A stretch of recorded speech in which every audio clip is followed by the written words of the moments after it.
What started as 12 dates, 12 carefully chosen shows, a reunion nobody was sure was possible, a drummer nobody had predicted, a fan base holding its breath. That was the plan. Then the tickets sold out instantly, and they added more dates, and those sold out. And now Rush is playing stadiums and arenas across North America, heading to South America, crossing to the UK and Europe, finishing in Helsinki, Finland in April 2027. Behind the scenes, negotiations are underway for a Las Vegas Sphere residency. The comeback nobody was sure could happen has become one of the biggest rock tours on Earth.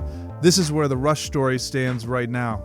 And it is more extraordinary than anyone predicted when Geddy Lee and Alex Lifeson walked out on stage with Anika Nilles for the first time. Let's establish where this started, because the scale of what is happening now only makes sense against the context of how modest the original ambition was. Geddy Lee and Alex Lifeson announced the 50-something tour as a celebratory run. 12 dates. North American, a chance to play together again, to find out if the music still felt right, to give the fan base that had been waiting since Peart's death in 2020 something real. The response was immediate and overwhelming. Every date sold out. The demand was not just significant, it was the kind of demand that tells a band that the question they were tentatively asking has been answered decisively. Yes, do this. Keep going. We are here. So they kept going.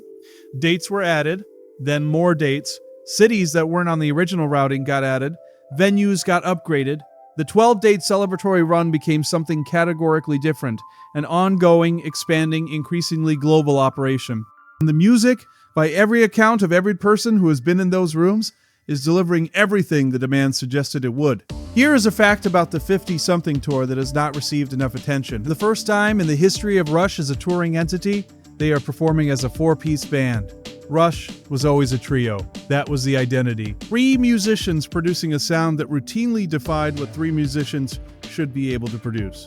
The absence of a rhythm guitarist or keyboardist was not a limitation.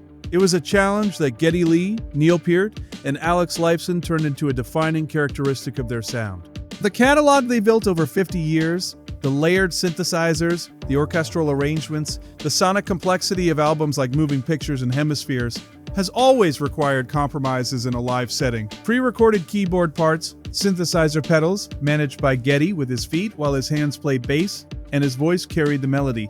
The 50-something tour changed that. Keyboardist Lauren Gold joined the live lineup permanently. That addition, which might seem like a pragmatic staffing decision, is actually something more significant. It means the music can be reproduced live with a fullness it has never previously had in a touring context. Parts that were always present on the records but approximated on stage can now be played in real time by a human being with all the responsiveness and nuance that live performance allows. Combined with Anika Nilles on drums and the new guitar configuration of Julian Lage and Joel Peterson, this is a band that sounds, in concert, different from any version of Rush that has ever toured before. Not worse, different. And by the reviews coming out of Chicago and Los Angeles and everywhere else the tour has been, considerably more, the critical reception to the 50-something tour has not been polite enthusiasm. It has been genuine excitement. The Chicago Sun-Times reviewed the United Center run and praised the band's precision and joyful onstage energy. The word joyful is doing significant work in that sentence. Rush was always respected. They were not always described as joyful. Something is different about this iteration. The freedom that comes from removing the pressure of following a set formula, the energy that Anika Nilles brings, the giant smile behind the kit that Mike Portnoy noted on opening night, appears to be contagious. Variety, reviewing the Kia Forum shows in Los Angeles, called the comeback a triumph. Ultimate Classic Rock and other outlets that cover this world seriously have been equally positive.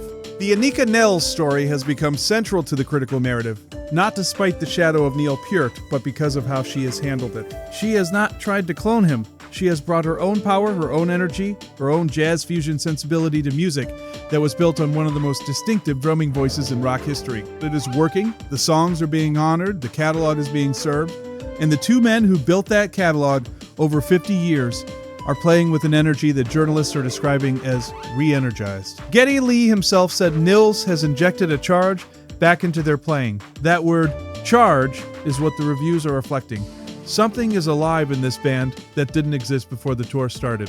The international expansion of the 50-something tour is significant in ways that go beyond the logistics of more dates. Rush has always had a global fan base. Their music traveled, across language barriers, across cultural contexts, into communities that had no particular connection to the Canadian rock tradition from which Rush emerged. The announcement of South American dates was met with the kind of response that demonstrates how deep that global reach runs. Rush fans in Brazil and Argentina and Chile have been waiting for this in the same way North American fans have, and in some cases longer, given how inconsistently South America has historically been included in major rock touring routes. The UK and European legs take the tour into the heartland of the progressive rock tradition from which Rush drew significant influence.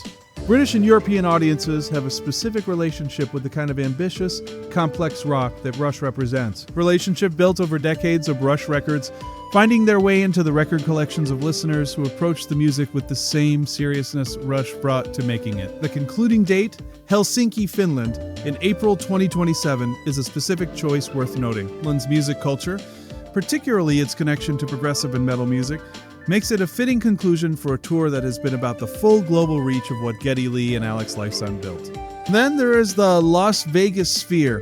Its negotiations currently underway produce the result that industry insiders are anticipating. Rush will play a 16 to 18 show residency at the most technologically advanced concert venue ever built. The Sphere in Las Vegas is not simply a large arena. It is an entirely different category of live entertainment experience. Wraparound LED screen, the largest in the world, allows for visual storytelling at a scale that no other venue can match.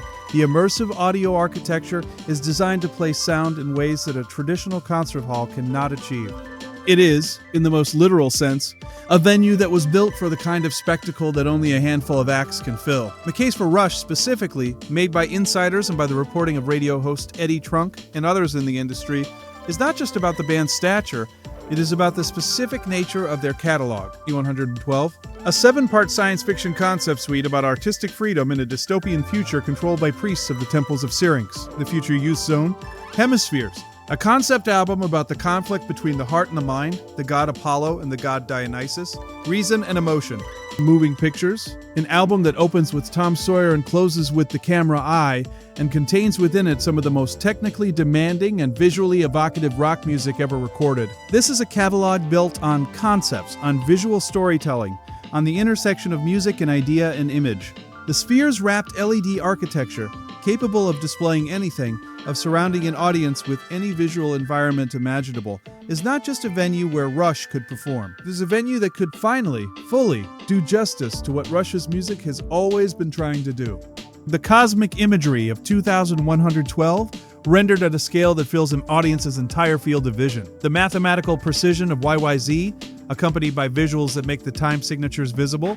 The philosophical ambition of Hemispheres, given a canvas worthy of its scope. The Sphere residency happens, and the reported suggests it is significantly more likely than not.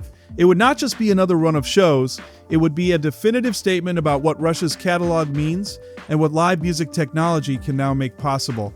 Here is what the full arc of this story represents, from the 12-date announcement, to the global expansion, to the Sphere negotiations. Geddy Lee and Lifeson could have done nothing. Neil Peart died in 2020. They said Rush without Neil was not Rush. They could have held that position permanently, and anyone who cared about their legacy would have understood. Instead, they found a drummer from Germany who played jazz fusion and had toured with Jeff Beck. They gave her 5 days to prove she could do something that everyone said was impossible. She proved it on day 5. They built a 4-piece band for the first time in their history. They started with 12 dates and watched those dates become a global campaign.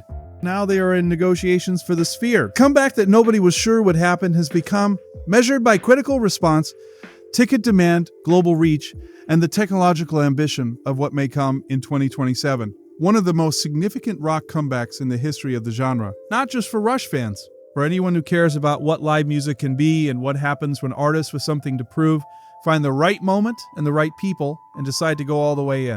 In 1974, Rush released their first album. In 2020, Neil Peart died and it seemed like the story was over. In 2026, Geddy Lee and Lifeson walked out on stage with Anika Nilles and Lauren Gold and Julian Lage and Joel Patterson and Tony Garnier and Anton Fig, and started a new chapter that nobody had written into the script. The 50-something tour, stadiums and arenas across North America, South America, the UK, Europe, Helsinki in April 2027, and potentially the Sphere. The 16 to 18 shows in the most technologically extraordinary concert venue ever built.